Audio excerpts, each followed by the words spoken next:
जय राधे कृष्णा दोस्तों, मैं हूं डॉक्टर शिवराज सिंह। स्वागत है आपका अपने चैनल हिस्ट्री विद सिंह में। दोस्तों आशा है आप लोग अच्छे से होंगे, भाई बढ़िया अपना अपना काम कर रहे होंगे।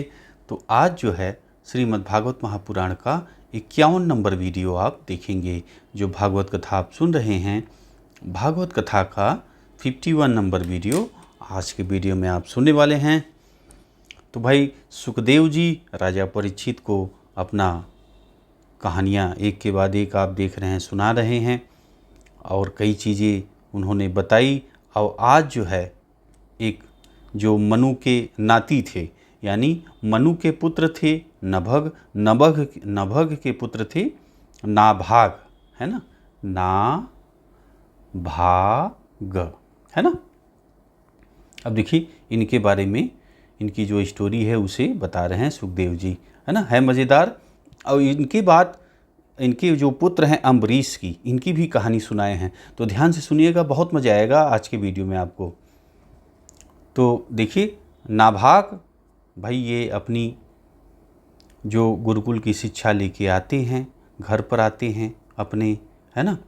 अब जब घर पे आते हैं और इनके भाई लोग भी आ जाते हैं, तो सब भाई आ जाते हैं, ये और ये भी घर आ जाते हैं। नाभाग जो थे तो इनके ये अपने भाई से कहते हैं कि भाई हमारी कौन सी संपत्ति है आप बता दीजिए, है ना। तो ये भाई लोग कहते हैं कि तुम्हारी कोई संपत्ति नहीं है, केवल जो ये पिता जो हैं वो तुम्हारे हैं,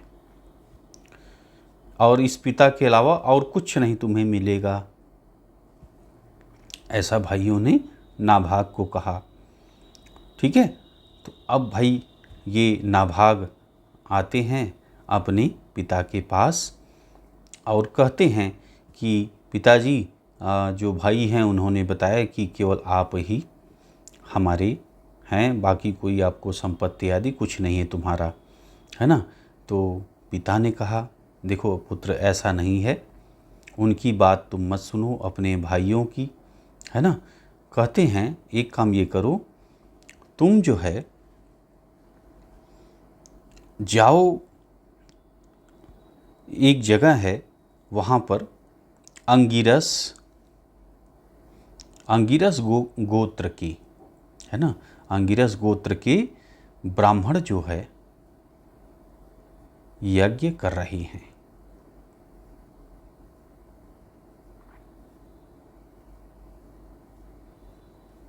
ठीक, यज्ञ कर रहे हैं, वहाँ तुम जाओ।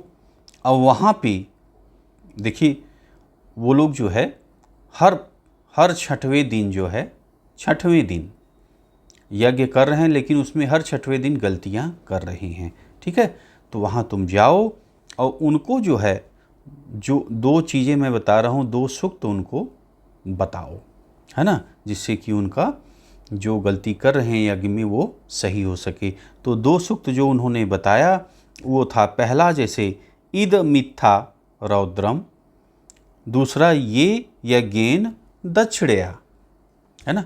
तो ये दो श्लोक जो है इनके पिता बताते हैं कि जाओ बताओ, और वहाँ पे जो यज्ञ करके जो ये लोग स्वर्ग चले जाएंगे, तो जो यज्ञ में बचा हुआ सामान होगा, जो संपत्ति होगी, वो तुम्हारी हो जाएगी।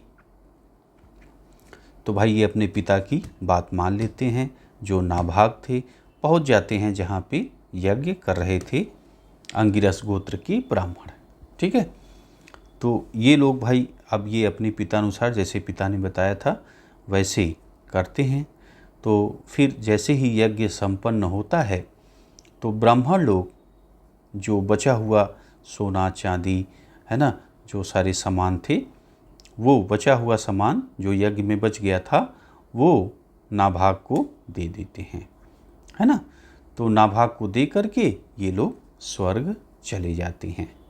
अब भाई जो नाभाग थे ये अपना जो सामान वामान था सब बटोरने लगे कि यार चलिए भाई अब मिल गया संपत्ति, हमें तो भाइयों ने कुछ नहीं दिया था, अब जो है पर्याप्त संपत्ति मिल गई, अब जीवन आराम से चलेगा, है ना।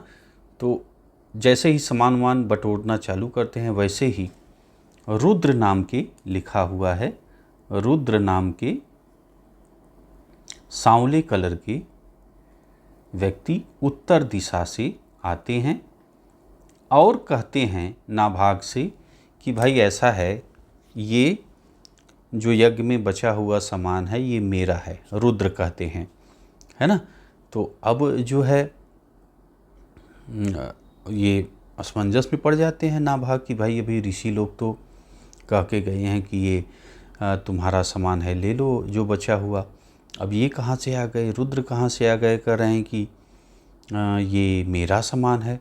तो रुद्र कहते हैं कि भाई ऐसा है, किसी समय ऋषियों ने ये कहा था कि जब ये जो भी सामान बचेगा वो रुद्र का होगा, है ना। जो भी यज्ञ के से बचेगा, यज्ञ के भाग से जो बचेगा वो रुद्र का होगा, ऐसा किसी समय ऋषियों ने कहा था। तो इस वजह से ये सामान मेरा है ना। तो अब भाई नाभाग अब सोचने लगते हैं, कहते हैं ठीक है ऐसा है, आप जो है रुकिए, मैं अपने पिता से पूछ के आता हूँ। जो आपने बातें बताई है, जो आपने कहा है, तो मैं अपने पिता से पूछ के आता हूँ कि भाई संपत्ति किसकी है। तो अब ये नाभाग जो है अपने पिता के पास जाते हैं और पिता से सारी बात बताते हैं। तो पिताजी ने कहा कि भाई ऐसा है, देखो वो सारी संपत्ति रुद्र की है ना, रुद्र को दे दो, तुम्हारी संपत्ति नहीं है, दे दो रुद्र को। तो नाभाग आते हैं भाई, उनको रुद्र को प्रणाम करते हैं, बोलते हैं भाई आप ले लीजिए। पिताजी ने कहा कि ये आपकी संपत्ति है, आप इसे ले लीजिए। रुद्र को दे के और चलने लगते हैं नाभाग। अब नाभाग जो है जब जाने लगते हैं तो रुद्र खुश हो जाते हैं, प्रसन्न होकर कहते हैं तुम बहुत धर्मात्मा हो, तुम बहुत ज्ञानी हो और तुमसे मैं प्रसन्न हूँ। ये सारा जो सामान है यज्ञ का बचा हुआ, ये सब तो अब तुम्हारा है, तुम लेके जाओ, है ना। तो नाभाग जो है खुश हो जाते हैं और आशीर्वाद दे करके रुद्र जो है अंतर ध्यान हो जाते हैं, है ना। तो ये स्टोरी आपकी थी नाभाग की। अब इससे भी मज़ेदार स्टोरी आप सुनिए, नाभाग के पुत्र हैं अम्बरीश की, है ना। किसकी? अम्बरीश की। अम्बरीश, ठीक है। तो अम्बरीश की कहानी आप जो है सुनिए। तो अम्बरीश जो है नाभाग के पुत्र हैं। ये जो है भगवान के परम भक्त थे, खूब पूजा पाठ में लीन रहते थे। इन्होंने कई अश्वमेध यज्ञ किए हैं। ये सदा जो है पूजा पाठ में लीन रहते थे। तो सांसारिक मोह माया से इनका सब भंग हो गया था। मतलब कोई सांसारिक जीवन के प्रति एकदम उनका लगाव नहीं था, है ना। कोई लालच इनके अंदर नहीं बची हुई थी। ये एकदम शुद्ध भक्त थे भगवान के। अब ये एक बार 1 वर्ष का व्रत करने का ठाना भाई अपने पत्नी के साथ 1 साल का व्रत भी करते हैं, है ना। और खूब भगवान की पूजा वूजा करते हैं। खूब साधुओं को जो है दान होने इसमें देते हैं। सबको जो भी आता है, जो साधु लोग आते हैं, खूब उनको दान करते हैं। सब खूब भोजन वोजन करा के उनकी विदाई करते हैं। तो एक बार की बात है, दुर्वासा ऋषि जो है इनके घर आते हैं। तो दुर्वासा ऋषि आते हैं तो कहते हैं भाई आपके यहाँ भोजन लेंगे।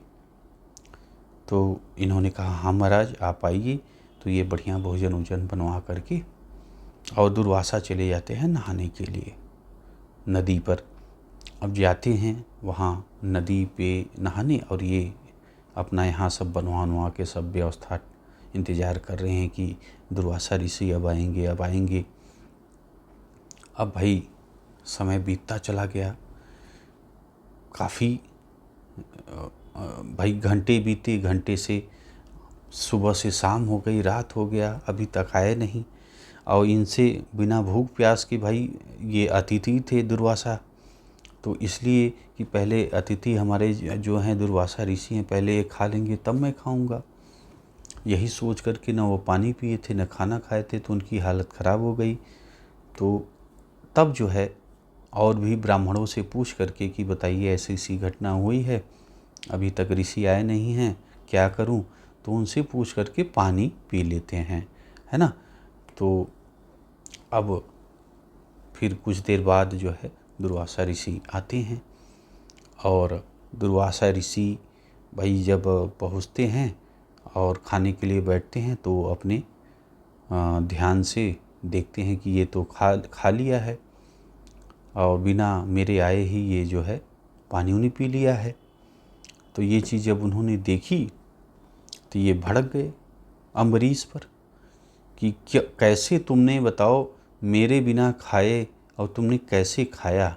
इतना क्रोधित हो गए कि अपने जो जटा की बाल थी उठा करके धरती पे पटका, और वहाँ उससे एक राक्षस पैदा हुआ, और वो जो है उसको बोलते हैं कि इसको मार डालो, अम्बरीश को मार डालो। उस राक्षस को कहते हैं दुर्वासा। अब वो राक्षस दौड़ता है उस अम्बरीश राजा थे उनको खाने के लिए। अम्बरीश राजा बिल्कुल भी जहाँ खड़े थे वहीं पूरी निडरता के साथ खड़े थे, हटे नहीं, और वो बढ़ता चला रहा था दौड़ करके खाने के लिए। तो अम्बरीश तो भाई शुद्ध भक्त थे, बहुत बड़े भक्त थे भगवान के।